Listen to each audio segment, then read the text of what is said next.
Бе, пич, кучето не иска да ги яде, не можеш да му определиш какво яде, ти вярваш ли си? Това са ми наистина любимите коментари, защото всъщност да, кучетата не са роботи, те имат предпочитания, имат вкусове, някои са капризни като 3-годишни деца. Имаме едно голямо заблуждение от миналото, че кучетата ядат всичко, но истината е точно обратната. Съвременните домашни любимци кучета имат силни предпочитания по текстура, аромат, температура, мазнини и това е абсолютно нормално. Второ, защо едно куче не иска да яде дадена храна? Най-често е едно от следните. Сухата храна няма достатъчно аромат, кучето е прехранено с лакомства, храната е неподходяща за възраст, порода или стомах.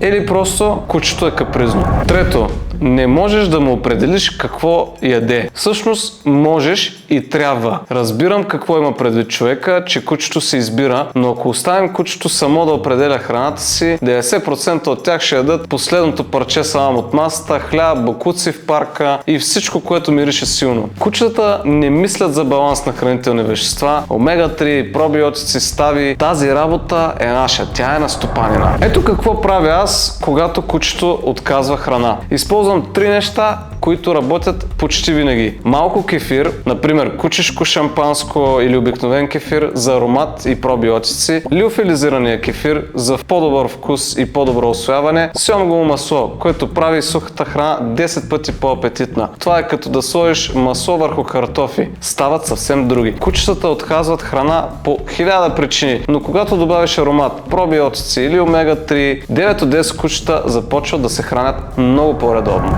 А вие как храните вашите кучета? С гранули или с домашна храна? Вече може да поръчате и от нашия уебсайт petvitaminhouse.com.